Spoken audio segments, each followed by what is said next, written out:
ও মেয়ে শোনো, তোমাকে বলেছে আস্তে, তোমাকে বলেছে ধীরে, তোমাকে বলেছে কথা না, তোমাকে বলেছে চুপ করে বসে থাকো, তোমাকে বলেছে মাথা নোয়াও, বলেছে কাঁদো। তুমি কি করবে জানো? তুমি উঠে দাঁড়াবে, পিঠটা টান টান করে, মাথাটা উঁচু করে দাঁড়াবে এবং অনর্গল কথা বলবে, যা ইচ্ছে তাই বলবে।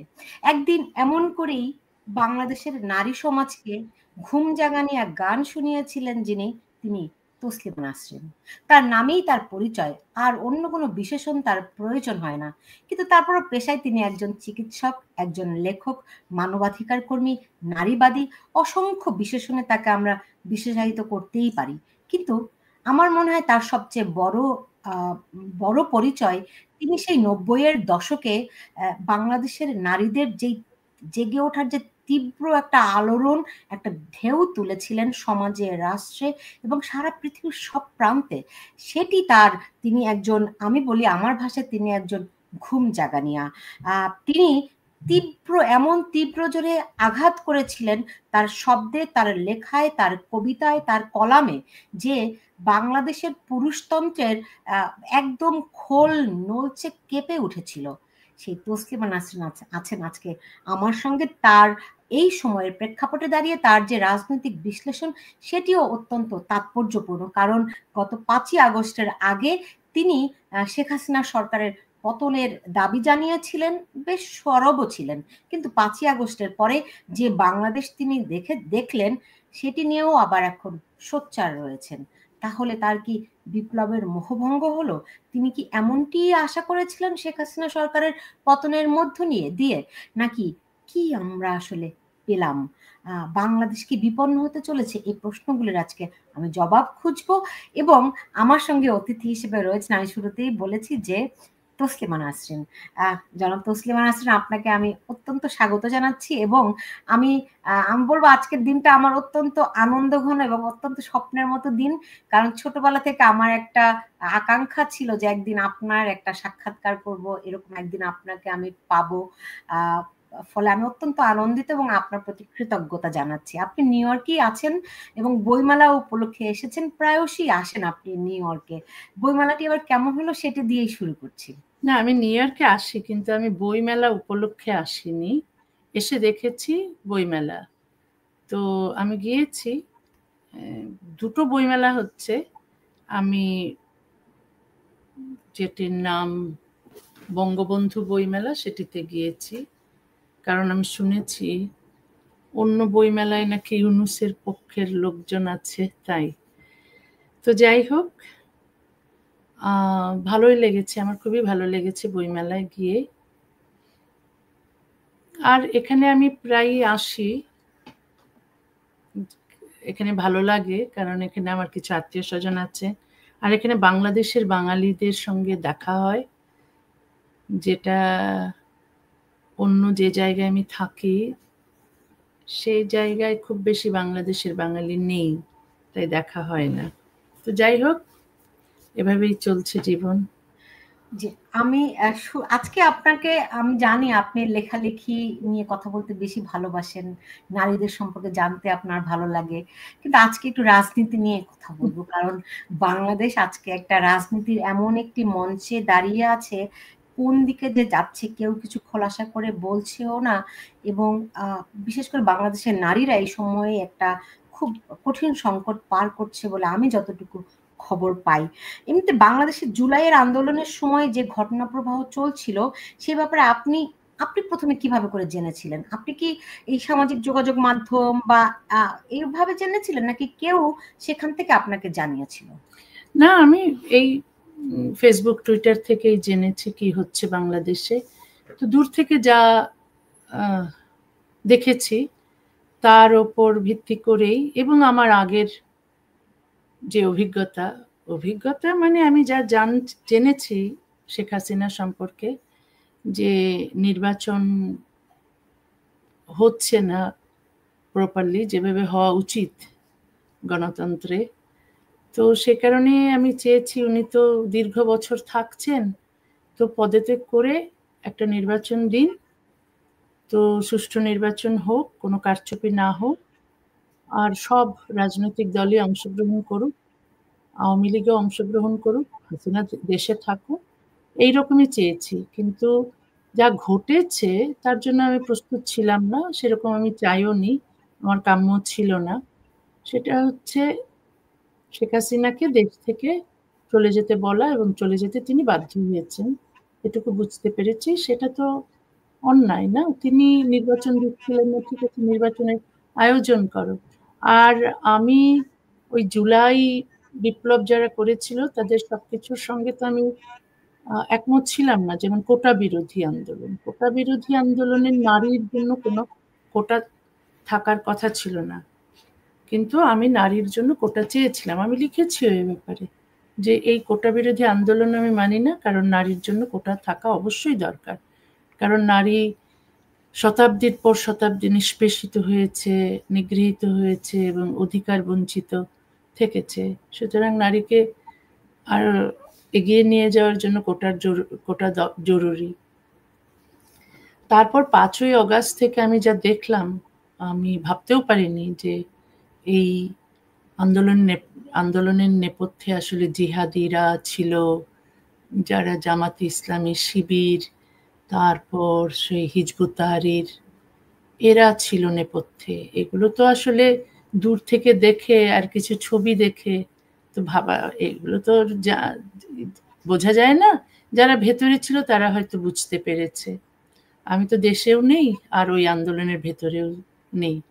যাই হোক, যখন ৫ই অগাস্টে দেখলাম এইসব তাণ্ডব চলছে, লুটপাট চলছে, তারপর গণভবনে গিয়ে ওরা যা করলো, তাতেই আমি অবাক হলাম এবং আমি ওদের বিরুদ্ধে আমি সমালোচনা শুরু করেছিলাম, এখনো করছি। ওরা যা করেছে, সেই মুক্তিযুদ্ধের ভাস্কর্যগুলো ভেঙেছে, মুক্তিযোদ্ধাদের ভাস্কর্য ভেঙেছে, শেখ মুজিবের ভাস্কর্য ভেঙেছে, তারপর এই যে স্বাধীনতা জাদুঘর পুড়িয়ে দিয়েছে, তারপর তারপর ধানমন্ডি ৩২ নাম্বার পুড়িয়ে দিল, তারপর হিন্দুদের ওপর অত্যাচার করেছে, মানে যা কেউ আশা করেনি। এই মব ভায়োলেন্স চলছিল, মানুষকে যখন খুশি মেরে ফেলা হচ্ছিল, তারপর প্রচুর পুলিশ এরা মেরেছে সেই অগাস্ট মাসেই শুরুতে। তো ওরা মেট্রো রেল জ্বালিয়ে দিয়েছে, যাকে ওরা নিজেরাই স্বীকার করেছে এগুলো করেছে যেন মানুষ শেখ হাসিনার বিরুদ্ধে চলে যায় এবং তার পদত্যাগ দাবি করে এবং তার পতন চায়। এটা তো একটা, ওই যে ইউনূস নিজেই বলেছেন, মেটিকুলাস প্ল্যান ছিল। সেগুলো তো বেশিরভাগ সাধারণ মানুষ যারা যোগ দিয়েছিল আন্দোলনে, তারা তার বুঝতে পারেনি। আওয়ামী লীগ ছাড়া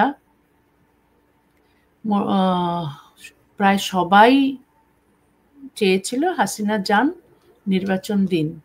এটাতে আমি কোনো অন্যায় দেখি না, কারণ যারা গণতন্ত্রে বিশ্বাস করে তারা এটা চাইবেই। আর হাসিনাকে আমি এমনিতেও চলে যাওয়া দরকার ছিল, কারণ দীর্ঘদিন তিনি নির্বাচন দিচ্ছিলেন না। আর তাছাড়া আমি হাসিনার বিরুদ্ধে প্রচুর লিখেছি। কেন লিখেছি বলি, উনি ওলামা আওয়ামী লীগ করেছেন, যেটা উচিত ছিল না, কারণ এরা সবই ধর্মীয় মৌলবাদী যারা আসলে নারী নেতৃত্বের বিরোধী। তারপর উনি এই হেফাজতে ইসলামী নামক একটি এই নারী বিদ্বেষী, আবার প্রগতির বিরুদ্ধে যারা, তারপর হিন্দুদের বিরুদ্ধে যারা সংখ্যালঘুদের বিরুদ্ধে, যারা একটা ধর্মান্ধ মৌলবাদী জিহাদি সংগঠন, এদের তিনি টাকা দিয়েছেন, জমি দিয়েছেন। তারপর তিনি সিলেবাসের ইসলামাইজেশন করেছেন। তারপর মাদ্রাসার ডিগ্রি এবং বিশ্ববিদ্যালয়ের ডিগ্রিকে সমমানের করেছেন। এইসব কারণে আমার মনে হয়েছে, এই এত মাদ্রাসা আছে, তারপর এত মসজিদ আছে, তারপরে তিনি মসজিদ করেছেন, এইসব কারণে আমার মনে হয়েছে জিহাদিদের উৎপাদন ভালো হয়েছে ওখানে। কারণ যেখানে মানুষ শিক্ষিত হবে, সচেতন হবে, সেখানে মানুষ ধর্মান্ধ হয়েছে। তিনি ওয়াজ মাহফিলের অনুমতি দিয়েছেন। সব নারী বিদ্বেষী, হিন্দু বিদ্বেষীগুলো আহ অবাধে ওয়াজ করেছে এবং যুব সমাজের মস্তিষ্ক নষ্ট করেছে, তাদেরকে ধর্মান্ধ বানিয়েছে, তাদেরকে নারী বিদ্বেষী বানিয়েছে, তাদেরকে মগজ ধোলাই করেছে। এগুলো আমার মনে হয় যে তার, শেখ হাসিনার উচিত ছিল না। দেশে এই যে তিনি 15 বছর শাসন করেছেন দেশটাকে, আর এই যে যে ছেলেরা মেয়েরা বেরিয়েছিল রাস্তায় তার বিরুদ্ধে, এরা তো এরা তো কত 17, 18, 19, 20 এইরকম বয়সের। তার সময়ে বড় হওয়া মানুষরা কেন শিক্ষিত হয়নি, রাজনৈতিক সচেতনতা কেন তাদের ছিল না, কেন তারা মুক্তিযুদ্ধের বিরুদ্ধে, কেন তারা এত জিহাদি, কেন তারা এত ধর্মান্ধ, কেন তারা এত মৌলবাদী হয়েছে, কেন তারা হিজবুত তাহরিরে যোগ দিয়েছে, কেন তারা এত শিবির করছে, হ্যাঁ, মুক্তিযুদ্ধ বিরোধী, স্বাধীনতা বিরোধী একটা অপশক্তিতে পরিণত হয়েছে। এটার দায় কি হাসিনার কিছুই নেই? ছিল তো। সেই কারণে আমি সেই প্রথম থেকে, আমি জানি না উনি কেন দূরদৃষ্টি তার নেই। আমি রাজনীতি করি না, কিন্তু আমার তো সেই দূরদৃষ্টি ছিল যখন তিনি ওইসব করছেন, এইসব ওয়াজিদেরকে অনুমতি দিচ্ছেন ওয়াজ করার, যেগুলো নারী বিদ্বেষী এবং সংখ্যালঘু বিদ্বেষী ওয়াজ, বিজ্ঞান বিরোধী ওয়াজ, সেই সব ওয়াজ যখন করছেন, সেই সব মাদ্রাসা মসজিদ যখন করছেন, তখন আমি বলেছিলাম যে এরাই, এই ধর্মান্ধ মৌলবাদী, এই জিহাদি জঙ্গিরাই একদিন হাসিনাকে এই গদি থেকে সরাবে। ঠিকই হলো। কিন্তু আমি এটা বুঝতে পেরেছিলাম, আরো অনেকেই বুঝতে পেরেছিল, কিন্তু তিনি কেন বোঝেননি আমি জানি না। সেটাই আমারও এটা মাঝে মধ্যে মনে হয় যে তিনি হয়তো আগে আগে আওয়ামী লীগের সম্পর্কে অভিযোগ করলে বলা হতো যে আওয়ামী লীগ ইসলাম বিরোধী, নাস্তিকের দল। হয়তো পলিটিক্যাল পার্সপেক্টিভ থেকে এরকম একজন আমাকে যুক্তি দিয়েছিলেন। যাক, ওটা আমার আজকের এটা কোনো যুক্তি নয়। না, এটা কেউ কোনো একজন বলেছে বা কেউ কেউ মনে করে বলে তুমি তো দেশকে ধ্বংসের দিকে এগিয়ে নিয়ে যেতে পারো না। না, সেটাই। এবং ওই তুলনায় সাংস্কৃতিক কর্মকাণ্ড যতটা হওয়া দরকার ছিল সেটি হয়েছে কিনা এমন প্রশ্ন আছে। এখন আমি যেটি জানতে চাই, মনে করেন জুলাইয়ের আন্দোলনে আপনি যখন সমর্থন দিলেন, আপনি কি কারণে আমি দিয়েছিলেন? পদত্যাগকে সমর্থন দিয়েছি। হাসিনা চলে যান বা আওয়ামী লীগের লোকদের মারা হোক বা মুক্তিযুদ্ধের ইতিহাস মুছে দেওয়া হোক, এগুলো তো চাইনি। তারা বলেছে বৈষম্য বিরোধী, ভেবেছি বৈষম্য বিরোধী, সত্যিই তারা বৈষম্য বিরোধী। তারপর তো দেখা গেল তারা বৈষম্য বিরোধী নয়, তারা জিহাদি জঙ্গি জামাতি গোষ্ঠী। না, তারা তো নিজেদের পরিচয় লুকিয়েছে। আর আমি দূর থেকে ওই মিছিলের ছবি দেখে আমি কি বুঝবো, তাই না? যারা দেশে আছেন তারা বুঝতে পারেন, যারা দেখছেন ভেতর থেকে। আর দেশেও যারা ছিলেন সাধারণ মানুষও কিন্তু বুঝতে পারেনি যে এই আন্দোলনের নেপথ্যে ছিল এই হিজবুত তাহরির বা শিবির বা এইসব জঙ্গি গোষ্ঠী। 5ই আগস্টের পর সবার কাছে পরিষ্কার হলো আসলে নেপথ্যে কারা ছিল। তারপর থেকে তো আমি লিখেই যাচ্ছি। হাসিনার পদত্যাগ আমি আগেই চেয়েছিলাম, কারণ যেভাবে তিনি জেহাদিদের উৎসাহ দিচ্ছেন বা তাদেরকে যেভাবে সুযোগ সুবিধে দিচ্ছেন জিহাদি উৎপন্ন হওয়ার, তাতে তো একজন মুক্ত চিন্তার পক্ষের মানুষ হয়ে, ধর্মান্ধ মৌলবাদীদের বিপক্ষের মানুষ হয়ে আমি তা মানতে পারি না। অনেকে বলেছিল উনি চলে গেলে কে আসবে, যেই আসবে তার চেয়ে তো ভালো হবে না, এই রকম। কিন্তু যারা গণতন্ত্রে বিশ্বাস করে তারা এটা বিশ্বাস করে যে একজনের অনন্তকালের জন্য থাকা উচিত নয়। কারণ যদি থাকেন তাহলে তিনি স্বৈরাচারীতে রূপান্তরিত হন। তিনি তখন তার জনগণের সঙ্গে তিনি বিচ্ছিন্ন হয়ে যান। জনগণের সঙ্গে বিচ্ছিন্নতা কিন্তু খুব খারাপ জিনিস একজন রাজনীতিকের পক্ষে। জনগণ কি চাইছে তা তারা জানেন না যদি জনগণের কাছ থেকে বিচ্ছিন্ন হয়ে যান। যদি ভোট না হয় তো অটোমেটিক্যালি জনগণের কাছ থেকে বিচ্ছিন্ন হবেনি। আমি যা চেয়েছিলাম তা গণতন্ত্রের পক্ষে, যে যেই আসুক, খারাপ আসুক ভালো আসুক, কিন্তু নির্বাচনের মাধ্যমে জিতে আসুক। হয়তো আওয়ামী লীগই জিততো, হয়তো হাসিনাই জিততেন, কিন্তু নির্বাচন হোক, একটা সুষ্ঠু নির্বাচন হোক। আমি এটা মনে করিনি যে একটা নির্বাচন হলে তিনি জিতবেন না, তিনি হয়তো জিততেন, কিন্তু একটা স্বস্তি থাকতো, হ্যাঁ গণতান্ত্রিক প্রক্রিয়া দেশে আছে। এখন আমি প্রতিবাদ করছি কারণ এখন যা চলছে, এই আওয়ামী লীগের লোকদের মেরে ফেলা হচ্ছে, তাদের জেলে ভরা হচ্ছে, তাদেরকে অত্যাচার করা হচ্ছে, তাদেরকে বিভিন্ন তাদের কর্মস্থল থেকে সরিয়ে দেওয়া হচ্ছে, এইসব তো অন্যায় করা হচ্ছে। এখন তো হাসিনা যতটুকু অন্যায় করেছেন তার চেয়ে দ্বিগুণ ত্রিগুণ চতুর্গুণ শতগুণ অন্যায় করা হচ্ছে। তো এগুলোর বিরুদ্ধে আমি দেখছি না যে আওয়ামী লীগের লোকেরা তেমন প্রতিবাদ করছে না, এবং যারা বাইরে থাকে তাদের তো প্রতিবাদ করা উচিত। অনেকে যারা বাইরে চলে এসছেন তারা তো মুখ বুজে আছেন। আমি প্রায়ই বলি যে তোমরা কেন প্রতিবাদ করছো না? আর দেশে যারা আছে, যখন মুক্তিযুদ্ধের ভাস্কর্য ভাঙা হচ্ছে, কেন তারা দৌড়ে আসেনি, ছুটে আসেনি? যা হয় হবে। কেন যখন ৩২ নম্বর ভাঙা হচ্ছে, কেন হাজারো মানুষ ছুটে আসেনি ওটাকে রক্ষা করতে? এগুলো আমার অবাক লাগে। তো ধরেন যাদেরকে আপনি প্রশ্নগুলি করেন তারা কি উত্তর দেয়? ১ নাম্বার। ২ নাম্বার, ধরেন জুলাইয়ের আন্দোলনে আপনি যখন সমর্থন দিলেন, মানে কি আবারও বলছি, জুলাইয়ের আন্দোলন কিন্তু অনেক কিছু নিয়ে ছিল, ওগুলো কিন্তু আমি সমর্থন করিনি। আমি কোটা বিরোধী আন্দোলন সমর্থন করিনি, আবারও বলছি, কারণ নারীর কোটা ফেরাতে চাইনি আমি। হাসিনার পতন মানে হাসিনা দেশ থেকে চলে যান তা চাইনি। আমি চেয়েছি পদত্যাগ করে একটা নির্বাচন হোক। এটা শুধু জুলাইয়ে চাইনি আমি সেই এই বহু বছর থেকে চাইছি। যখন তিনি ১৫ বছর আছেন, যখন ৫ বছর শেষ হলো, তারপর থেকে চাইছি নির্বাচন দিন। এইরকম নির্বাচন নয় না, কিন্তু আমার যেটি জানতে ইচ্ছা করছে খুব, ধরেন কি কারণে আসলে ধরেন আপনি দূরে আছেন, আপনি বলছেন আপনি দূরে আছেন, এই আন্দোলনের পেছনে যে জঙ্গিরা আছে, জিহাদিরা আছে, বুঝতে পারেননি, যারা দেশে ছিল তারাও বুঝতে পারেনি। কেন বোঝা গেল না? এটার কোনো ব্যাখ্যা আছে? কারণ ওটা তো মেটিকুলাস প্ল্যান ছিল, যেন কেউ বুঝতে না পারে, সেই রকমই প্ল্যান ছিল ওদের। কারণ তাহলে সাধারণ মানুষের সমর্থন পাবে। সাধারণ মানুষ সমর্থন দিয়েছিল, সাধারণ মানুষ পথেও নেমেছিল, সমর্থন দিয়েছিল, কারণ তারাও একটা গণতান্ত্রিক পদ্ধতি দেশ চলুক সেটা চেয়েছিল।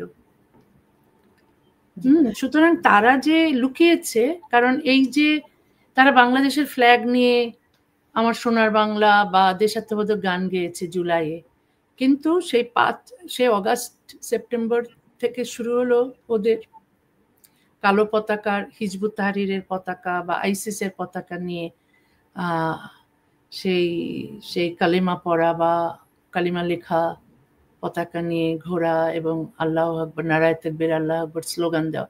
এগুলো কিন্তু তারা জুলাইয়ের সমাবেশে দেয়নি, তাই না? ওভাবেই মানুষকে তারা ধোঁকা দিয়েছে। তারপর ধোঁকা খাওয়ার পর যখন উনি চলে গেলেন, আর যদি আন্দোলনও কোনো না হতো জুলাইয়ে, তাহলেও কিন্তু আমি হাসিনাকে চাইতাম যে উনি একটা নির্বাচন দিন। আমি কখনো চাইনি কোনো রাজনীতিক যিনি ক্ষমতায় আছেন তিনি অনন্তকাল ক্ষমতায় থাকুন নির্বাচন না দিয়ে। এটা হাসিনার সঙ্গে আমার কোনো বিরোধ নয়, এটা গণতন্ত্রের প্রতি আমার শ্রদ্ধা এবং এই দেশকে ধর্মান্ধ মৌলবাদী থেকে বাঁচানো। কারণ দেখুন, আমি ধর্মান্ধ মৌলবাদীদের শিকার। এই যে সরকার ছিল 90s শুরুতে, তারা ধর্মান্ধ মৌলবাদীরা আমার মাথার দাম ঘোষণা করেছিল, আমার ফাঁসি চেয়েছিল, কিন্তু সেই জিহাদি মৌলবাদীদের বিরুদ্ধে কোনো রকমের পদক্ষেপ না নিয়ে সরকার আমার বিরুদ্ধে পদক্ষেপ নিয়েছেন। আমার বিরুদ্ধে মানুষের ধর্মীয় অনুভূতিতে আঘাত করার মামলা দিয়েছেন, আমার বিরুদ্ধে গ্রেফতারি পরোয়ানা জারি হয়েছে। কেন? লেখালেখির জন্য। আমি কি লিখেছি তা এই ধর্মান্ধ মৌলবাদীদের, জিহাদিদের পছন্দ হয়নি বলে সরকার আমার বিরুদ্ধে ব্যবস্থা নিয়েছে, আমাকে দেশ থেকে বের করে দিয়েছে, আর দেশে ঢুকতে দেয়নি। একবার আমি ঢুকেছিলাম হাসিনার সময়, খালেদা জিয়া আমাকে বের করেছে, হাসিনার সময় ঢুকেছিলাম, হাসিনাও একই পদ্ধতিতে আমাকে বের করেছেন। সেইটা তো আছেই, কিন্তু আমি যে ক্ষুব্ধ এই রাজনীতিকদের ওপর, সেটা কিন্তু তারা যেহেতু মসজিদ মাদ্রাসা গড়েছেন, যেখানে আমাদের বিজ্ঞান স্কুল, বিজ্ঞান একাডেমি গড়া দরকার, যেখানে মানুষকে বিজ্ঞান মনস্ক করা দরকার, সেখানে মানুষকে ধর্মান্ধ বানাতে সাহায্য করেছেন সব সরকারই, আমি বলছি না শুধু শেখ হাসিনা।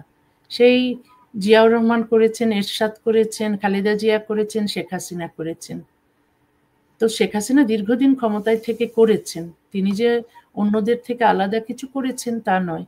তিনি উন্নয়ন করেছেন ঠিকই, কিন্তু উন্নয়ন তো শুধু ব্রিজ, রাস্তা, মেট্রো রেল এগুলোতে নেই। উন্নয়ন হচ্ছে মানুষের কতটুকু বিবেকবোধ আছে, নীতিবোধ আছে, কতটুকু শিক্ষা আছে, কতটুকু সভ্য তারা হলো, এটা সবচেয়ে বড় ব্যাপার। সেটাই আমি দেখি পিছিয়ে পড়েছে। সেই জন্য এত জিহাদিদের হুঙ্কার, এত মৌলবাদীদের আস্ফালন। কোথায়? এদেরকে কারা বানিয়েছে? এই মসজিদ, মাদ্রাসা, ওয়াজ, হ্যাঁ, এরা বানিয়েছে এদেরকে, যেখানে এখন সরকারের ডক্টর ইউনূসের আমলে এদের এদের দেখে কি মনে হয় আপনার, যে আহ, একদমই মানে দেশটা কি তাদের দখলে চলে গেল, এরকম লাগে? দেশটা তো তাদের দখলেই এখন। ইউনূস, যেখানে আমরা হয়তো অনেকেই আশা করেছিল যে ইউনূস যেহেতু একজন শিক্ষিত মানুষ, উনি ভালো ভালো পুরস্কার পেয়েছেন, তিনি হয়তো গণতন্ত্রের পক্ষে থাকবেন, তিনি হয়তো মব ভায়োলেন্সের বিরুদ্ধে থাকবেন, তিনি হয়তো মুক্তিযুদ্ধের পক্ষে থাকবেন, কিন্তু সেটা তিনি প্রমাণ করলেন তিনি নন। তিনি রাজাকারদের সর্দার হয়েছেন, জিহাদিদের সর্দার হয়েছেন, সেটা অকল্পনীয় ছিল। তো তারা এগুলো করে, ধরেন ডক্টর ইউনূস সরকার এই জিহাদিদের তোষণ করে, মুক্তিযুদ্ধের বিরোধিতা করে, তারা কি অর্জন করবে বলে আপনার মনে হয়? তাদের সফল হওয়ার সম্ভাবনাই বা কতটুকু দেখেন? এটা আমার মনে হয় ইউনূস খুব প্রতিশোধ পরায়ণ লোক, যে হাসিনা তাকে অপমান করেছেন, সুতরাং হাসিনার উপর প্রতিশোধ এইভাবে নিচ্ছেন যে একেবারে শুধু হাসিনাকে নয়, শেখ মুজিবুর রহমানকে মুক্তিযোদ্ধা না মানা, তাকে একেবারেই ধূলিসাৎ করে দেওয়া, তার বাড়িঘর একেবারেই ভেঙে গুড়িয়ে দেওয়া, এইসব করছেন। শুধু তাই নয়, একবার বলেছিলেন রিসেট বাটন টিপে তিনি মুক্তিযুদ্ধের ইতিহাসকে মুছে ফেলেছেন, এখন 24ই নাকি তাদের মুক্তিযুদ্ধ। এইসব খুব বাজে বাজে সব কথা বলেছেন, যেগুলো প্রমাণ করে যে তিনি মুক্তিযুদ্ধে বিশ্বাস করেন না। তিনি মুক্তিযুদ্ধে, তার বয়স থাকা সত্ত্বেও তিনি মুক্তিযুদ্ধে যাননি। তিনি হয়তো এই মুক্তিযুদ্ধের বিরুদ্ধের লোক না হলে এভাবে এত বছর বয়সে তার তো পাওয়ার কিছু নেই। হয়তো তিনি পেয়েছেন, প্রতিশোধ করে সুখ পেয়েছেন, প্রতিশোধ নিয়ে সুখ পেয়েছেন। তিনি সমস্ত কিছু, এমনকি যে হাসিনার যে দল, একেও নিশ্চিহ্ন করে দিতে চাইছেন। ছাত্রলীগকে কি করলেন, ব্যান করলেন, এবং আওয়ামী লীগকেও ব্যান করলেন। তার মানে কি? তার মানে একেবারে সবকিছু, আওয়ামী লীগ, শেখ হাসিনা, শেখ মুজিবুর রহমান এবং মুক্তিযোদ্ধা, সবকিছু তিনি নিশ্চিহ্ন করে দিতে চাইছেন। এত ভয়ঙ্কর প্রতিহিংসা পরায়ণ মানুষ তিনি, অথচ শান্তির জন্য তিনি নোবেল পেয়েছেন। আমরা ভাবি শান্তির জন্য যারা নোবেল পায় তারা বোধহয় খুব উদার, খুব সহনশীল, খুব সহিষ্ণু, হ্যাঁ, খুব মানবিক হন, কিন্তু তিনি প্রমাণ করলেন তিনি এগুলোর একেবারেই বিরোধী। তিনি মোটেও উদার নন, তিনি মোটেও মানবিক নন, তিনি মোটেও সহনশীল নন। তো তার সফল হওয়ার চান্স কতটুকু, এই তার তিনি যে প্রতিশোধ নিতে তিনি চাইছেন? মনে করছেন যে এইভাবেই তিনি সফল হয়েছেন। এখন তিনি জীবিত থাকাকালীন এটাই হয়তো দেখতে চান। এখন তার তো বয়স হয়েছে অনেক, 84 বছর। আমি জানি না তিনি কতদিন বাঁচবেন, তবে তিনি বেঁচে থাকতে এটা দেখতে চান না যে আওয়ামী লীগ আবার ফেরত এসেছে, আবার আওয়ামী লীগের জয় হয়েছে। মানে এতই ভয়ঙ্কর প্রতিশোধ পরায়ণ মানুষ তিনি। সেটা সাধারণ মানুষ কিন্তু, যারা উদার নয় ইভেন, তারাও কিন্তু এমন প্রতিশোধ পরায়ণ হয় না। এটাই হয়তো তিনি সফল বলে ভাবছেন। কিন্তু দেশের কি হলো? দেশে যে ইন্ডাস্ট্রিগুলো সব দিয়ে ফেলা হলো, বন্ধ হয়ে গেল, দেশের যে অর্থনৈতিক অবস্থা খারাপ হচ্ছে, খারাপ হবে, দেশে যে এই যে জিহাদিদের আস্ফালন এত বেশি, যে শিক্ষিত সভ্য মানুষগুলোকে স্কুল কলেজ ইউনিভার্সিটি থেকে সরিয়ে দিয়ে, বিভিন্ন প্রতিষ্ঠান থেকে সরিয়ে দিয়ে এই যে জামাতি জিহাদিকে বসানো হয়েছে, এতে যে দেশের কোনো উন্নতি হবে না বরং ক্ষতি হবে, এটা তিনি ভাবছেন না কেন? এটা তো তিনি বুঝতে পারছেন, কিন্তু কেয়ার করছেন না। কারণ আমার মনে হয় না তিনি দেশকে আদৌ ভালোবাসেন, একেবারেই না। আর এই যে সঙ্গে যারা এই জিহাদি জঙ্গি গোষ্ঠী আছে, এরা তো দেশকে ভালোবাসেই না। তারা সেই দেশকে আফগানিস্তান বানাতে চায়, অথবা এমন একটা মৌলবাদী জিহাদিস্তান বানাতে চায় যেখানে পুরুষেরা রাজত্ব করবে, মেয়েরা ঘরবন্দি থাকবে, পুরুষেরা ইসলামের নামে যা ইচ্ছে তাই করবে, এবং বাঙালি পুরুষের সমাজ বানাবে তারা। আপনি অনেকেই বলেন, আপনি বলছেন যে তারা আফগানিস্তান বানাতে চায়, কিন্তু অনেকেই বলেন যে আমাদের যে ভূ রাজনৈতিক কাঠামো, সেখানে বাংলাদেশকে আফগানিস্তান বানানো সম্ভব নয়। আপনি কি তাই মনে করেন? না, সম্ভব কেন হবে না? জিহাদিরা যা করছে তা তাতে তো সম্ভব হবেই, এবং আফগানিস্তানের চেয়েও আরো খারাপ কিছু হতে পারে। কারণ এখন কথা হচ্ছে যে দেশকে আসলে ওরা কি বানাবে, এটা তো ভবিষ্যৎই বলবে ওরা কি বানাতে চাইছে। তবে ওরা যা বানাতে চাইছে তা একটি গণতান্ত্রিক রাষ্ট্র নয়, তারা একটি রাষ্ট্র নয়। কারণ সভ্যতার প্রথম শর্ত হলো রাষ্ট্র থেকে ধর্মকে পৃথক করা। তারা এখানে ধর্মান্ধ, তারা মৌলবাদী লোক, তারা ধর্মীয় আইন চাইছে, তারা রাষ্ট্রকে ধর্মের সঙ্গে মেলাতে চাইছে। আপনি যদি রাষ্ট্রকে ধর্মের সঙ্গে মেলান বা রাষ্ট্রকে রাজনীতির সঙ্গে মেলান, তবে কখনোই ওই দেশ সভ্য হতে পারে না।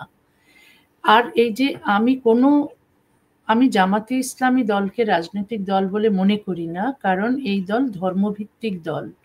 ধর্মভিত্তিক রাজনীতিকে কখনোই একটা সভ্য দেশে মেনে নেওয়া যায় না। সুতরাং জামাতে ইসলামীকে ব্যান করা কিন্তু উচিত, কারণ এরা ধর্ম নিয়ে রাজনীতি করে। আমি যদি ধর্মনিরপেক্ষতা চাই, ধর্মনিরপেক্ষতা একটা সভ্যতার প্রথম শর্ত, রাষ্ট্রে থাকতেই হবে ধর্মনিরপেক্ষতা। অর্থ আমি যেটা বলছি সেটা হচ্ছে রাষ্ট্র এবং ধর্মকে পৃথক হতে হবে। রাষ্ট্র এবং ধর্মকে পৃথক করতে হলে কোনো ধর্মীয় আইন থাকা চলবে না। এই যে আমাদের ব্যক্তিগত বা পারিবারিক আইন আছে ধর্মভিত্তিক, সেগুলো বাদ দিতে হবে। অভিন্ন দেওয়ানি বিধি আনতে হবে, যেখানে প্রত্যেক সম্প্রদায়ের একই আইন থাকবে, সেটা সমানাধিকারের ভিত্তিতে, নারী এবং পুরুষের অধিকার সমান হবে। সেটা বিবাহ, তারপরে ডিভোর্স, তারপরে চাইল্ড কাস্টডি, ইনহেরিটেন্স, প্রত্যেক বিষয়ে সেখানে কোনো ধর্মীয় আইন থাকতে পারবে না। সেখানে নারী এবং পুরুষের সমানাধিকারের ভিত্তিতে আইন হবে। কিন্তু সেটা তারা চায় না, সেটা তারা ধর্মীয় আইন চায়, কোনো ধর্মনিরপেক্ষতা চায় না, তারা সেকুলারিজম চায় না। তাহলে তো সভ্যতার কোনো প্রথম শর্তই তারা মানল না। তাহলে তারা একটা যদি ধর্মান্ধ রাষ্ট্র বানায়, তাহলে আফগানিস্তানের সঙ্গে আলাদা কি হবে? ধর্মান্ধতা মানেই হচ্ছে, মানে ইসলামের ধর্মান্ধতা মানে হচ্ছে মেয়েদেরকে ঘর থেকে বেরোতে দেবে না, ঘর থেকে বেরোলে তারা বোরখা পরতে হবে, তাদের কোনো শিক্ষা থাকবে না, তাদের স্বনির্ভরতা থাকবে না। এগুলো তো শুরু হয়েছে। কোথাও কোথাও এরকম মাইকে স্লোগান দেওয়া হচ্ছে, মাইকে ঘোষণা করা হচ্ছে যে এই বাজারটায় কোনো মেয়ে যেন না থাকে, তাই না? আমরা দেখছি এগুলো। এরাই তো এখন ক্ষমতায়। সেটাই প্রশ্ন করতে যাচ্ছিলাম। আপনি বলছেন জামাতকে নিষিদ্ধ করতে হবে, অথচ তারাই তো এখন ক্ষমতায়। কে কাকে নিষিদ্ধ করবে? এখন এরা তো আর জামাতকে নিষিদ্ধ করবে না। আমি চাই একটা নির্বাচন হোক। এই নির্বাচনে আমার বিশ্বাস মুক্তিযুদ্ধের পক্ষের শক্তি আসবে, এবং তারা যদি দেশ চালায়, তাহলে আমার মনে হয় এই ধর্মান্ধ অপশক্তিকে তাদের প্রতিহত করতেই হবে। তাদেরকে এই মসজিদ মাদ্রাসা বানানো আর মানুষকে ধর্মান্ধ বানানো, মানুষের এই যে ওয়াজ দিয়ে মানুষের মগজ ধোলাই করানো, এগুলো বন্ধ করতে হবে। যদি মুক্তিযুদ্ধের পক্ষের শক্তি আসে এবং তারা যদি মুক্ত চিন্তায়, বাক স্বাধীনতায়, গণতন্ত্রে বিশ্বাসী হয়, তাহলে তারা তা করবে। আর না আপনার কি মনে হয় আপনি আপনি আপনার এই সাক্ষাৎকারের শুরুতেই আপনি শেখ হাসিনার অনেক সমালোচনা করে বলছিলেন যে তিনি ধর্মীয় অনেক উগ্রতাকে পৃষ্ঠপোষকতা করেছেন, অনেক মসজিদ নির্মাণ করেছেন, অনেক কিছু করেছেন।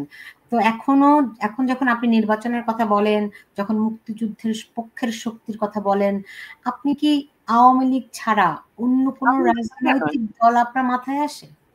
আওয়ামী লীগ আছে, বিএনপিও মুক্তিযুদ্ধের পক্ষের শক্তি, তারপর আরো অন্যান্য যারা দল আছে, জাতীয় পার্টিও মুক্তিযুদ্ধের পক্ষের শক্তি। একমাত্র জামাতে ইসলামী ছাড়া আর সব দলই তো মুক্তিযুদ্ধের পক্ষের শক্তি। আমরা যখন এই যে ধরেন ৩২ নম্বরে হামলা, মুক্তিযুদ্ধের ভাস্কর্য ভাঙচুর, খুব একটা প্রতিবাদ দেখিনি। তাহলে বিএনপি অবশ্য প্রতিবাদ জানিয়েছে, বাম দলগুলো জানিয়েছে, কিন্তু আপনার কি আপনি শেখ হাসিনার অনেক সমালোচনা করছিলেন, এখন কি আপনার মনে হয় যে তাকে আসলে বাংলাদেশের দরকার? শুনুন, উনি এইরকম আমি মনে করি না তাকে দরকার। নির্বাচনে যে জেতে তাকেই দরকার। আমি নির্বাচনে বিশ্বাস করি। আমি বলবো না যে এই এখন একে দরকার বা তাকে দরকার। আমি যদি গণতন্ত্রে বিশ্বাস করি, আমি মানুষ যাকে চায় মনে করি যে তারই আসা উচিত। মানুষ কিন্তু হাসিনাকে চাইছিল না। হাসিনাকে চাইলে জুলাইয়ের এই আন্দোলন এত বড়, এত বৃহৎ, এত ম্যাসিভ হতে পারত না। সুতরাং নির্বাচন হোক, কাকে চায় মানুষ বলুক, জনগণ বলুক কাকে চায় তারা। কিন্তু এই সরকার তো নির্বাচন দিতে চায় না। নির্বাচন দিতে হবে। এই সরকার তো অনেক কিছুই চায় না। এই সরকার দেশকে হিন্দু শূন্য করতে চায়। এই সরকার দেশকে, নারীকে ঘরবন্দি করতে চায়, বোরখাবন্দি করতে চায়। তাহলে চাইলেই হবে? আন্দোলন করতে হবে এই সরকারের বিরুদ্ধে। এই সরকারের বিরুদ্ধে কেন আন্দোলন হচ্ছে না, সেটাই আমার প্রশ্ন।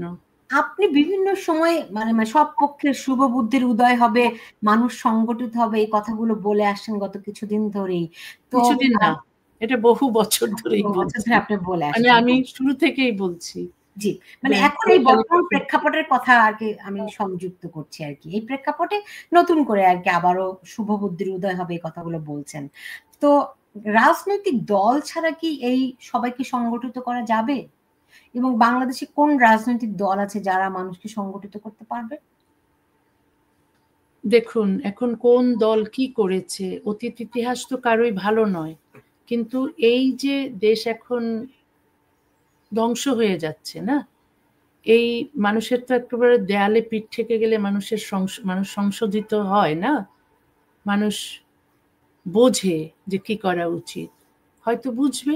রাজনীতিকরা যে ভুলগুলো করেছে, রাজনীতিকদের ভুলের কারণেই তো আমরা যা দেখছি, যা হচ্ছে। জামাতের হাতে ক্ষমতা, যে জামাত ভোটই পায় না, খুব অল্প ভোট পায় নির্বাচনে, সেই জামাতের এত শক্তি এলো কেন? সেখানে নিশ্চয়ই রাজনীতিকদের ভুল ছিল। ওই ভুলগুলো তারা যদি মনে করে যে তারা সংশোধন করবে, তাহলেই তো আবার তারা সংগঠিত হতে পারবে। আমি মনে করি না রাজনীতিকরা একেবারেই ওরা একেবারেই বুদ্ধিহীন লোক। তাদের বুদ্ধি আছে, তারা জানেন কি করলে দেশের ভালো হয়, কি করলে নিজের ভালো হয়। এতকাল রাজনীতিকরা নিজের ভালোটা দেখেছেন, নিজের দলের স্বার্থটা দেখেছেন। সুতরাং যদি নিঃস্বার্থ হন, যদি দেশের ভালো চান, যদি জনগণের ভালো চান, দেশটাকে আবার ভালোভাবে গড়তে চান, তাহলে নিশ্চয়ই যে ভুলগুলো করেছেন ওই ভুলগুলো আর করবেন না রাজনীতিবিদরা। জি, ধরেন, কিন্তু মানে আপনি কি আওয়ামী লীগকে বাংলাদেশের রাজনীতিতে আবার দেখতে চান? নিশ্চয়ই। কোন দলকে আমি ব্যান করার পক্ষপাতী নয়, একমাত্র জামাতকে ব্যান করার পক্ষে। হ্যাঁ, আমি এই যে বলছি, একমাত্র ধর্মভিত্তিক রাজনৈতিক দল ছাড়া। জি, কিন্তু আওয়ামী লীগের কর্মকাণ্ড তো নিষিদ্ধ করে রেখেছে। সেই ক্ষেত্রে বাংলাদেশে যে একটা একটা সেকুলারিজমের কথা বলা হয় অন্তত কাগজে কলমে, সেটি কি হবে? দেখুন, আওয়ামী লীগের একটা সুযোগ ছিল। শেখ হাসিনা কিন্তু ভোট পেয়েছেন একসময় ৭২-এর সংবিধান ফিরিয়ে আনবেন বলে, কিন্তু আনেননি। কিন্তু তিনি, তার একটা সুযোগ ছিল, যখন তিনি প্রচন্ড জনপ্রিয় ছিলেন, তখনই কিন্তু ধর্মনিরপেক্ষতা ফিরিয়ে আনতে পারতেন। সেটা আনেননি, সেটা তার ভুল। সেটা তার ভুল। তিনি নিশ্চয়ই এখন বুঝতে পারছেন ওইসব এত মসজিদ থাকার পরও 560টা মডেল মসজিদ করে এই ধর্মান্ধদের মন জয় করার চেষ্টা তার করা উচিত হয়নি। নিশ্চয়ই বুঝতে পারছেন।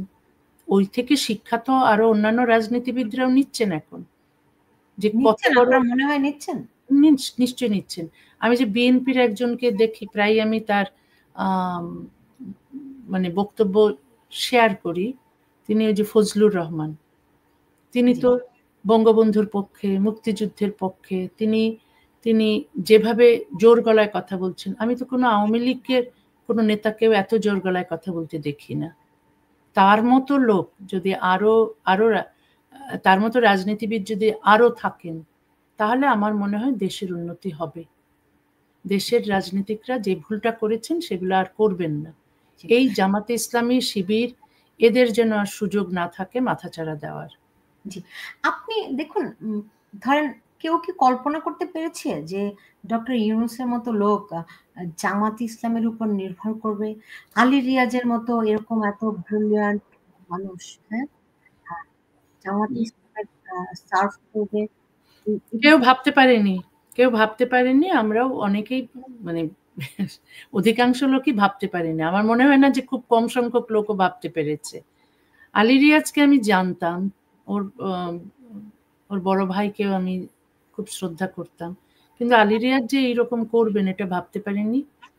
ইউনূসের সঙ্গে আমার দেখা হয়েছিল, ডক্টর ইউনূসের সঙ্গে, কিন্তু ভাবতেও পারিনি যে তিনি একদিন এই জিহাদিদের হাতে হাত রেখে দেশ চালাতে চাইবেন। আপনি লিখেছেন যে তারা আপনার আপনার দেশে ফেরার ব্যাপারে আপনার দেশে যাওয়ার পক্ষে ছিলেন, তাই না? এখন আপনার কাছে কি মনে হয় যে আপনি দেশে যাবেন সেরকম না, কোনো? অনেক আগে যখন দেখা হয়েছিল তখন বলেছেন দেশের মেয়ে দেশে ফিরুন, এইসব খুব বলেছিলেন, কিন্তু এখন তো চাইছেন না, কারণ এখন তার সঙ্গী সাথী সব জিহাদি, তারা তো চাইবে না। আমাকে যদি চেষ্টা উনি করেছেন, দেশে ফেরান। হ্যাঁ, চেষ্টা করেছেন যাওয়ার? আমি না না, একটু প্রশ্নই ওঠে না। না, যারা আমাকে খুন করতে চায় তারা এখন ক্ষমতায়, এবার চেষ্টা চেষ্টা করার কিছু নেই। আমাকে তো ইয়ে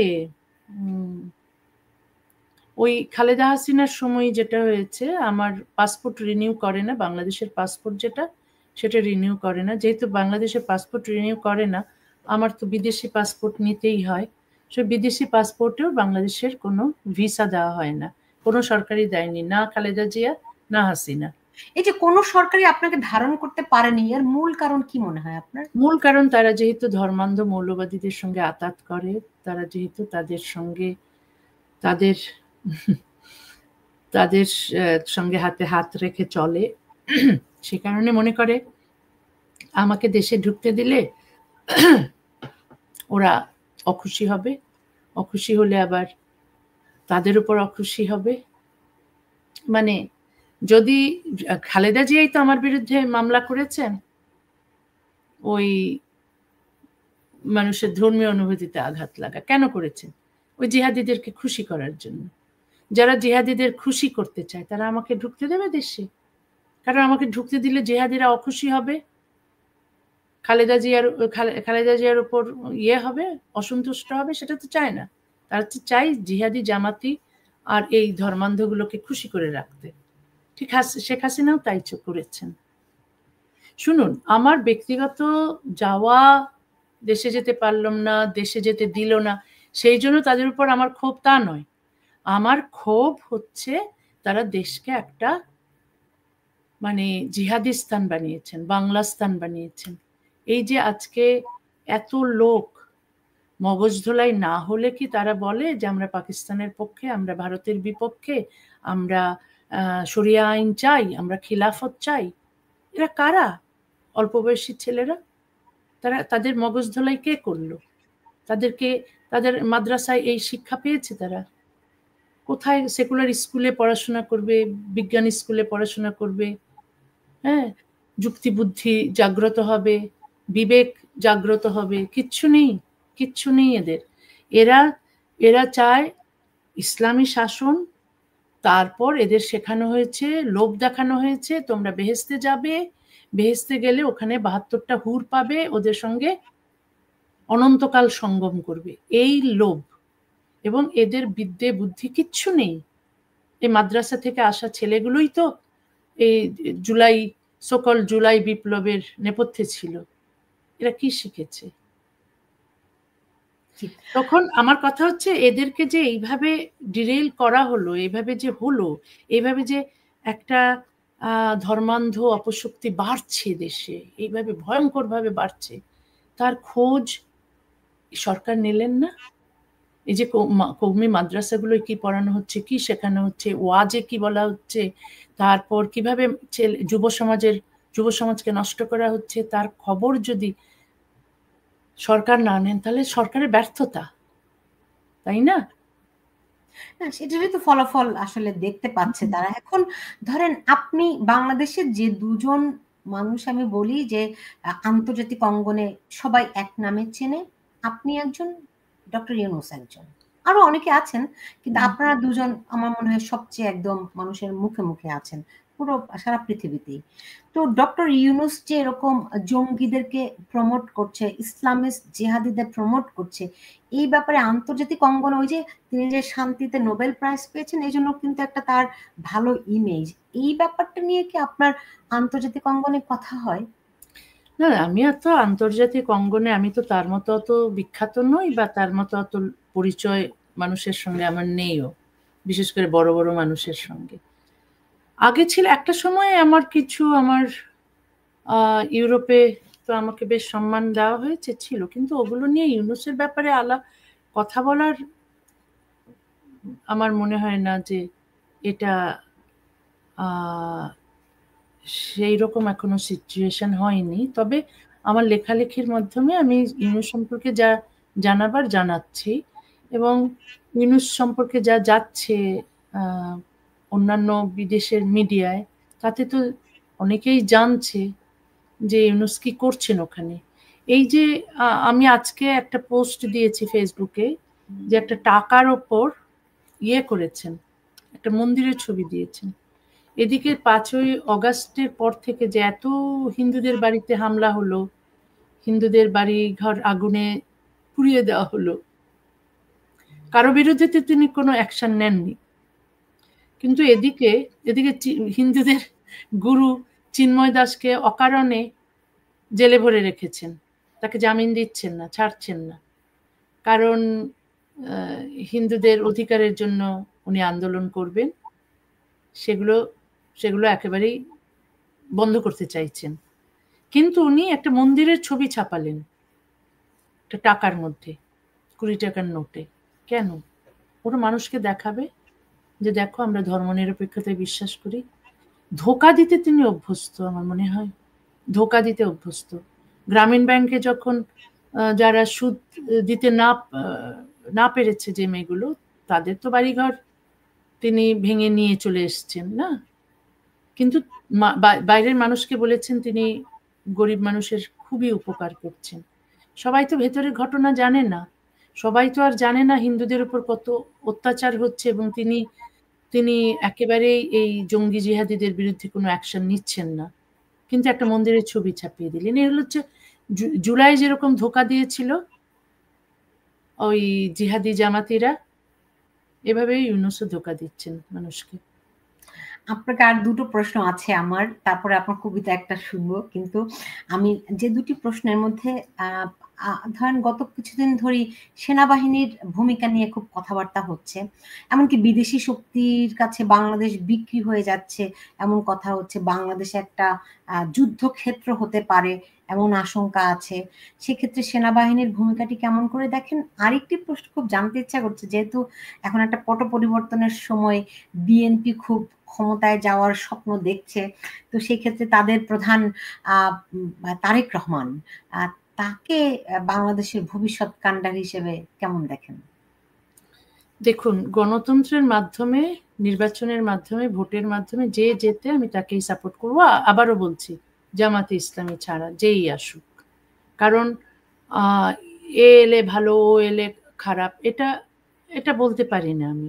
এখন আমার সবচেয়ে বড়, সে তারিক আসুক বা হাসিনা আবার আসুক বা যেই আসুক, এই জামাতিদের হাত থেকে, জিহাদিদের হাত থেকে এখন আপাতত এটা ইমার্জেন্সি সিচুয়েশন। এই সময় যেই আসুক তাকেই আমাদের গ্রহণ করতে হবে। তারপর তো ভালো না করলে 5 বছর পর তো পরিবর্তন হবে।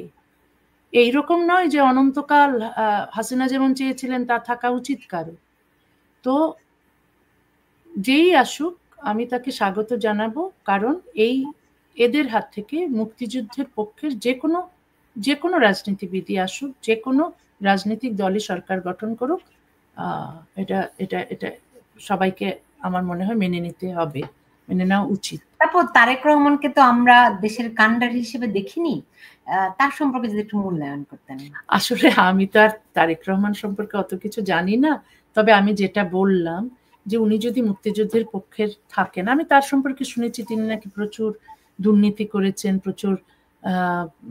প্রচুর দুর্নীতি করে প্রচুর টাকা পয়সা তিনি নিজের জন্য নিয়েছেন। তো ওগুলো তো ভালো কাজ নয়, দুর্নীতি এত লোকে করছে। তো প্রত্যেকটা রাজনীতি দলেই দেখি দুর্নীতি করার লোকের অভাব নেই। তবে দেখুন, আমি তো মনে করি ফজলুর রহমানের আসা উচিত। আমি তারেক রহমানের সবকিছু জানি না, উনি কি কথা বলেন তা আমি শুনিনি বেশি। তবে আমার এই অনুষ্ঠানে তিনি প্রায় আসেন। হ্যাঁ, দেখুন আমি এসব পারিবারিক লোকে বিশ্বাসী। শেখ মুজিবুর রহমান আমাদের জাতির পিতা ছিলেন, নেতা ছিলেন, তাই বলে যে তার সন্তানদের আসতে হবে এমন কোনো আমি মনে করি না যে এটাই হতে হবে। না, যদি ভালো মুক্তিযুদ্ধের পক্ষের খুব ভালো রাজনীতিবিদ থাকেন তবে তিনি নয় কেন, জিয়াউর রহমান ছিলেন প্রেসিডেন্ট ছিলেন বলে তার স্ত্রীকে হতে হবে, স্ত্রী ছিলেন বলে তার সন্তানকে হতে হবে, এটা আমি বিশ্বাস করি না। বিএনপির মধ্যে যদি ভালো কোনো নেতা থাকে তিনি হবেন, তারেক রহমানকে কেন হতে হবে? আওয়ামী লীগের মধ্যে যদি ভালো কোনো নেতা বা নেত্রী থাকেন তিনি হবেন, ওগুলো ফ্যামিলির লোককে হতে হবে কেন? এই ফ্যামিলির লোক থেকে সরতে হবে। এটা কিন্তু একেবারেই ভালো গণতান্ত্রিক নয়, মানে উদাহরণ নয়। হ্যাঁ, এমনিতে ধরেন আমরা বলি কি, আমরা আপনার নির্বাচিত কলাম পড়ে আমাদের চোখ ফুটেছে, হ্যাঁ, মন খুলেছে। তো সবসময় আপনার বই প্রকাশিত হওয়ার সময়ে ঝামেলা হয় বাংলাদেশে। তো এই সরকার বাংলাদেশে তো এখন হয়ই না আমার বই, ভয়ে কেউ প্রকাশই করতে পারে না। যা বই বের হয় এখন আমার বাংলা বইগুলো পশ্চিমবঙ্গ থেকে বেরোয়। আর ওখানকার প্রকাশকরা বের করেন। বাংলাদেশে তো একজন একটা ছোট পাবলিশার, সেই কি সব্যসাচী বের করেছিল, তাই বলে তো গত বই মেলায় তো ওর উপর আক্রমণ হলো। ও এখন জীবন বাঁচাতে দেশের বাইরে চলে গেছে, কারণ তার উপর হুমকি এসেছে, কেন আমার বই ছাপালো, কেন আমার বই বিক্রি করছে। তার স্টলেও তো হামলা হয়েছিল। তার স্টলে হামলা হয়েছে, স্টল বন্ধ হয়ে গেছে, প্রকাশনী বন্ধ হয়ে গেছে, তাকে দেশ ছাড়তে হয়েছে। এমন যদি হয়, এইসব দেখার পর কে আমার বই ছাপাবে? আমার বই ছাপানো সেই বহুকাল থেকেই বন্ধ, সেই যখন আমাকে দেশ থেকে বের করে দেওয়া হয়েছে তারপর থেকেই বন্ধ। তারপর কয়েকটি পত্রিকা আপনার কলাম মাঝে মধ্যে, হ্যাঁ, আমি নিয়মিত কলাম লিখতাম দুটো পত্রিকায়। এখন কি আর লেখার মতো অবস্থা না আছে? না, 5 অগাস্টের পর সব বন্ধ করে দিয়েছে। এবার আমি আপনার যদি অন্য আরো রাজনীতি সম্পর্কে কিছু বলার থাকে আপনি বলতে পারেন। তারপর আমি রাজনীতি করি না, আমি রাজনৈতিক দলের সদস্য নই, আমার কোনো সংগঠন নেই, আমি একা মানুষ, মতামত সম্পূর্ণ আমার একার। আমি কোনো রাজনৈতিক দল না করলে যা হয় আর কি। হ্যাঁ, সে তো আমরা জানি, সে কারণেই তো কেউই আপনাকে ধারণ করতে পারেনি, তাই না? তাতে হয় কি, আমি কোনো দলের বা সংগঠনের না হয়ে একটা সুবিধে হয়েছে, আমি আমার মত নির্দ্বিধায় বলতে পারি। আমাকে কোনো রাজনৈতিক দলের এটুকু বলতে পারবো, এটুকু বলতে পারবো না, এইসব নিয়ম আমাকে মানতে হয় না।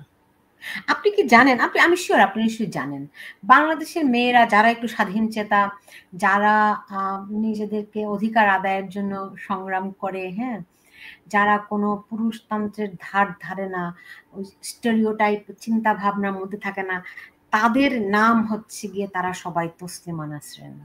সেটা জানি, সেটা জানি, সেটা আমার ভালো লাগে। আমার মনে হয় কি মানুষ তো মানুষ তো মানে অনেক পুরস্কার পায়, আমার মনে হয় এটা আমার শ্রেষ্ঠ পুরস্কার। আমি বাংলাদেশ থেকে কোনো পুরস্কার পাইনি, আমি অন্যান্য দেশ থেকে পুরস্কার পেয়েছি। আমার মনে হয় বাংলাদেশ থেকে এটাই আমার সবচেয়ে বড় পুরস্কার যেটা আমি পেয়েছি, সেটা হচ্ছে যে একটা সচেতন মেয়েদের যারা যারা ওই নারী বিদ্বেষের বিরুদ্ধে কথা বলে বা নারীর অধিকার সমানাধিকার দাবি করে বা পুরুষতন্ত্রের বিরুদ্ধে বলে, তাদেরকেই যে তসলিমা বলে ডাকা হয়। আসলে তারা গালি দেয়, কিন্তু এই গালিটাই, ওই যে গালি দিচ্ছে ওদের, ওটাই আমার সবচেয়ে বড় পুরস্কার। ওই মেয়েরা কিন্তু এটাকে গালি হিসেবে নেয় না, এটা তারা কমপ্লিমেন্ট হিসেবেই নেয়। তাহলে তো আরো বড় পুরস্কার ওটা। আপনার কাছে কোন কবিতাটা শুনবো? আমার সবচেয়ে ভাল লাগে ও মেয়ে শোনো। ও মেয়ে শোনো না, হ্যাঁ, এত দারুণ, মনে হয় যেন আমি আমাকে। এখন হ্যাঁ, ওই কবিতাটা তো এখন হাতের কাছে নেই। অসুবিধা না, আপনার যেটা ভালো লাগে। আমার যেটা ভালো লাগে বলবো? অফকোর্স। আসলে আমি এই কবিতাটা দুদিন পড়েছি, তারপরে পড়ছি।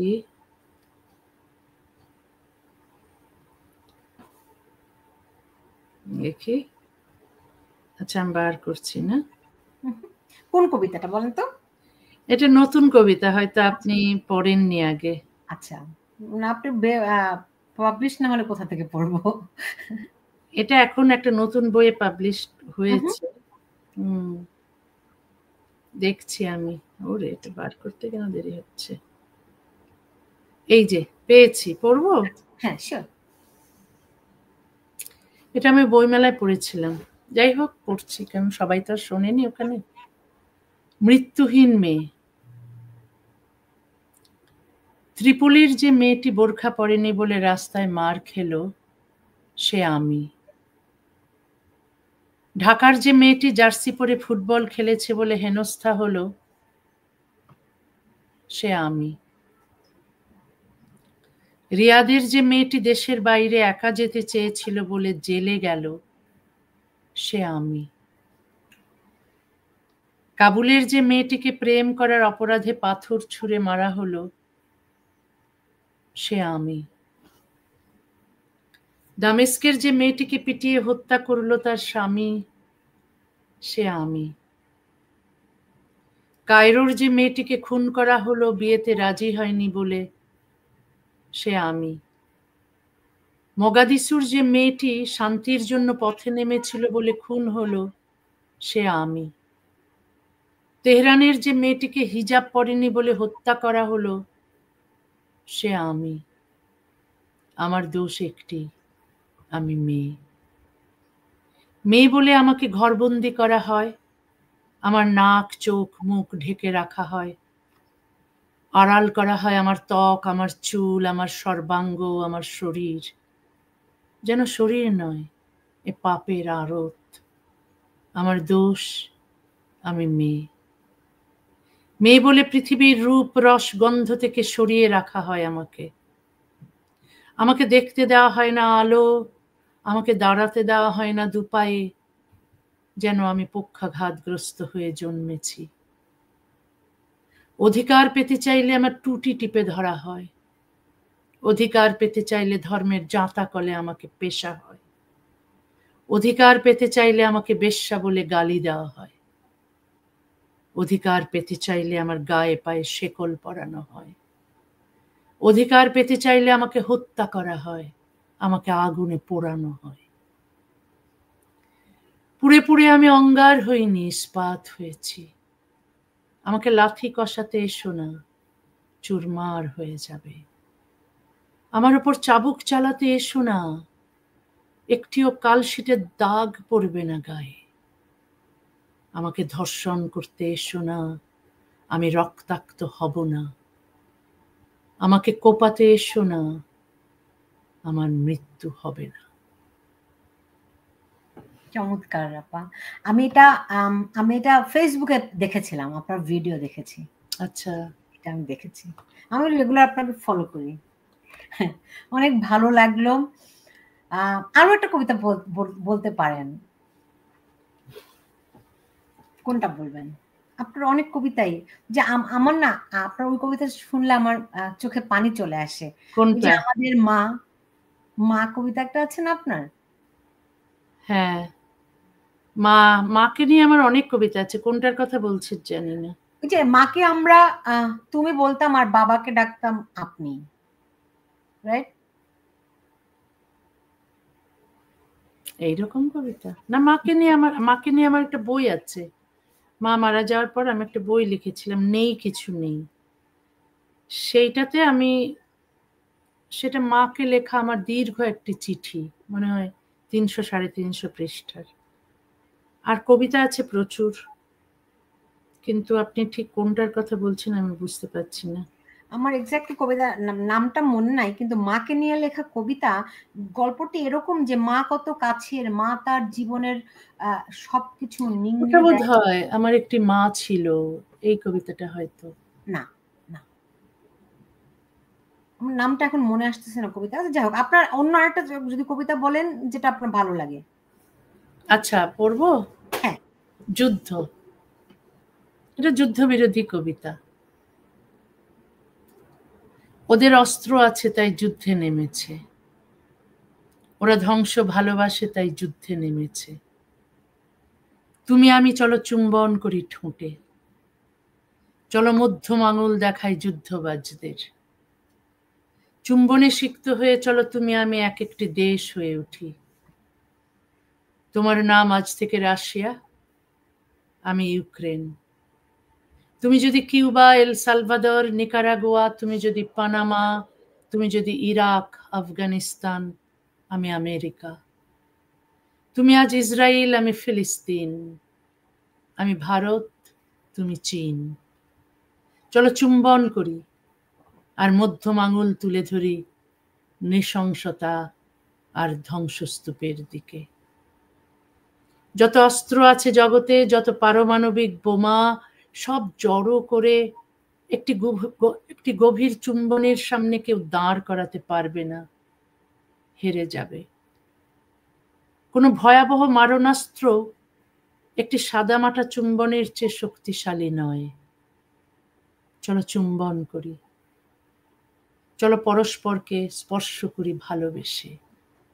সন্তান জন্ম নিক আমাদের, সে সন্তানের নাম দেব পৃথিবী। চমৎকার। আচ্ছা আপা, একটা জিনিস বলেন না, ধরেন আপনি তো প্রায় 30 বছরের উপরে দেশে আসেন না, তো দেশে আসতে দেয় না, হ্যাঁ, দেশে আসি না বলাটা ঠিক নয়। ঠিক, দেশে আসতে দেয় না আপনাকে। আপনার দেশের জন্য যে এত গভীরতা, বাংলাদেশে থাকতে কি এটা এতভাবে অনুভূত হতো? বাংলাদেশে থাকাকালীনই তো আমি দেশের, আমি আমি আমি লিখতাম না, আমার লেখায় তো তাই ছিল। মুক্তিযুদ্ধের পক্ষে, স্বাধীনতার পক্ষে, নারীর অধিকারের পক্ষে, মানবতার পক্ষে, মানবাধিকারের পক্ষে, গণতন্ত্রের পক্ষে, সেকুলারিজমের পক্ষে যখন আমি লিখছি, তখন দেশকে ভালোবাসি, ভালোবাসি বলেই তো লিখছি। হ্যাঁ, দেশকে দেশকে ভালো না বাসলে তো আমি এই বিষয়গুলো নিয়ে লিখতাম না। আমি প্রেমের কবিতা লিখতাম, প্রেমের উপন্যাস লিখতাম, না? অন্য অনেক লেখকই যা করেন। আমি বলছি না যে তারা দেশকে ভালোবাসেন না। কিন্তু দেশকে আমি এত গভীরভাবে ভালোবাসতাম বলেই তো আমি সবসময় বলতাম যে এই এই সমানাধিকার নিয়ে এসো, নারী ও মানুষ। নারী ও মানুষ যখন বলি, আমি যে নারীকে ভালোবেসে বলি তা নয়, আমি দেশকে ভালোবেসে বলি। কারণ এক নারী যদি সমানাধিকার পায়, নারী যদি শিক্ষা, স্বাস্থ্য এবং উম ইয়ে স্বাবলম্বী হওয়ার সুযোগ পায়, তাহলে তো দেশেরই মঙ্গল। দেশের অর্ধেক জনসংখ্যা নিষ্পেষিত হবে না, নিগৃহীত হবে না, নির্যাতিত হবে না। এটা এটা কার মঙ্গল? দেশের। দেশের কথা ভাবতাম বলেই তো আমি নারীর সমান অধিকার চাইতাম। আমি দরিদ্র এবং ধনীর মধ্যের যে বৈষম্য, গ্যাপ, সেটা কমাতে চাইতাম। কারণ আমি তো চাইনি যে শুধু টাকা হয়েছে সুতরাং তোমরাই সুখে থাকবে, যে সুবিধা বঞ্চিত মানুষেরা যেন সুবিধে পায়, যেন তারাও যেন খেয়ে পরে বাঁচতে পারে, সুখে এবং আনন্দে বাঁচতে পারে, সেটা তো আমি চেয়েছি। সেটা দেশকে ভালোবাসতাম বলেই তো চেয়েছি। না ভালোবাসলে ভাবতাম যে হ্যাঁ আমার টাকা হয়েছে, আমি সুখ করব, আনন্দ করব, আর বাকিরা জাহান্নামে যায় যাক, তা তো ভাবিনি। আমি সবসময় ওদের কথা ভাবতাম, যারা পায়নি, যারা বঞ্চিত, যারা লাঞ্ছিত। আমি যখন ওদের কথা ভাববো, তার মানে আমি দেশকে ভালোবাসি বলি, একটা সভ্য সুন্দর দেশ গড়ে তুলতে চাই বলেই তো। না, সেটাই। আমি শেষ করব, কিন্তু আপনার মানে আপনার নির্বাসিত জীবন সম্পর্কে খুব জানতে ইচ্ছে করে, যে এটা তো খুবই বেদনার, একটা বিচ্ছেদের তীব্র বেদনা থাকে দেশের সঙ্গে, দেশে যেতে না পারলে, তাই না? সেই সেই জায়গাটা যদি একটু আমাদের বুঝতে দিতেন। আসলে আমি তো আত্মজীবনী লিখেছি, 7 খণ্ডে আত্মজীবনী, সেখানে অনেক কথাই লিখেছি। আমার নির্বাসিত জীবনের গল্পটা, যে কাহিনীটা, যে বইয়ে লেখা, সে বইয়ের নাম হচ্ছে আমি ভালো নেই, তুমি ভালো থেকো প্রিয় দেশ। এতে বোঝা যায় যে আমি কি বলতে চাইছি। আমি অনেক সম্মান পেয়েছি, শ্রদ্ধা পেয়েছি, আমার বই বিভিন্ন ভাষায় অনূদিত হয়েছে। আমাকে সিকিউরিটি দেওয়া হতো আমার জন্য, মানে ইউরোপের বিভিন্ন দেশে আমার জনপ্রিয়তাও ছিল প্রচন্ড, বই ভালো বিক্রি হতো। তারপর কোথাও গেলে মানুষ আমাকে একটু দেখতে চাইতো, অটোগ্রাফ নিতে চাইতো। বলছি কি, সেই মানুষ যারা ইউরোপিয়ান, তারা সবকিছু ফেলে আমি চলে গেছি বাংলা ভাষার টানে, প্রাণের টানে কলকাতায়। যেহেতু আমাকে ঢাকায় যেতে দেওয়া হয় না, যেহেতু আমাকে বাংলাদেশে ঢুকতে দেওয়া হয় না, সেহেতু সেটা তো দেশের টানেই তো, দেশের কাছে থাকবো, দেশের ভাষা বলবো। এত এত সম্মান যখন পাওয়া হয় তখন সাধারণত ছেড়ে কেউ যায় না। কিন্তু আমি ওই দেশের জন্য, ভাষার জন্যই আমি চলে গেছি। কোথাও আমার ইউরোপের কোথাও, আমেরিকার কোথাও আমার মনে হয়নি তখন যে এটা আমার দেশ। সবসময় মনে হয়েছে যে আমি বোধহয় আউটসাইডার এখানে। আর কিন্তু কলকাতায় গিয়ে বাংলা ভাষার মধ্যে থেকে, বাংলা গান, বাংলা কবিতার মধ্যে থেকে আমার মনে হয়েছে এই আমার দেশ। আর দেশের মতোই তো দেখতে। তারপর ওখানেও থাকা হলো না, থাকতে দেওয়া হলো না। তারপর দিল্লিতে এলাম, ওখানে বাঙালির জায়গা নয়, তারপরেও কিছুটা তো অন্তত দেশের মতো ভেবে থাকলাম। কিন্তু ওখানেও দেখা যাচ্ছে যে আমার ওই থাকার পারমিশন নিয়ে অসুবিধে করছে। শেষ অবধি কোথায় আমার যাওয়া হবে, কোথায় থাকা হবে জানি না। এখনো পায়ের তলায় মাটি নেই। আজকেই কাউকে বলছিলাম যে আমি মনে হচ্ছে নো ম্যানস ল্যান্ডে দাঁড়িয়ে আছি, যে আমার কোনো দেশ নেই। দেশ নেই, এটা ঠিকই তো, আমার কোনো দেশ নেই। কিন্তু তারপরেও আমি ভেঙে পড়িনি। আমি যে সারা দিন-রাত কাঁদবো এবং লেখালেখি বন্ধ করে দেব, তা হয়নি। আমি লিখে গেছি যেখানেই থাকি পৃথিবীর। নির্বাসন অত্যন্ত কষ্টের, কারণ আমার তো ধীরে ধীরে মা চলে গেল, বাবা চলে গেল, দাদারা এবং যারা আত্মীয়স্বজন যারা আমাকে খুব ভালোবাসতো, তারা একে একে চলে গেল। কারো কারো কাউকে তো শেষ সময়ে যে আমি কাছে থাকবো তা সম্ভব হয়নি। তো ওটা খুব দুঃখ দেয়। এবং এখনো যে আছি যেখানে, সেখানেও তো কোনো আত্মীয়স্বজন নেই। তো এখানে যে আমেরিকায় যে থাকবো, সেই সেই ইয়েটাও নেই যে হ্যাঁ থাকতে পারবো। অনেক অসুবিধের মধ্যে থাকি, কিন্তু কি আর করবো, আমাকে যেতে দেওয়া হয় না। আমার নিজের ওখানে বাড়ি ছিল, অন্তত নিজের বাড়িতে থাকতে পারতাম। সিকিউরিটি তো সব জায়গায় দেওয়া হচ্ছে, বাংলাদেশেও তো দিতে পারতো সিকিউরিটি। যখন একজন নাগরিকের ওপর হামলা হয়, হ্যাঁ, যার মাথার মূল্য ধার্য করা হয়, তখন কি করে মানুষ? তাকে তাড়িয়ে দেয় দেশ থেকে? তাকে তো সিকিউরিটি দেয়, তাই না? কিন্তু সেটা তো কেউ করলো না। ওই তো জিহাদিদের, জামাতিদের বা এই ধর্মান্ধদের খুশি করতে যারা চায়নি,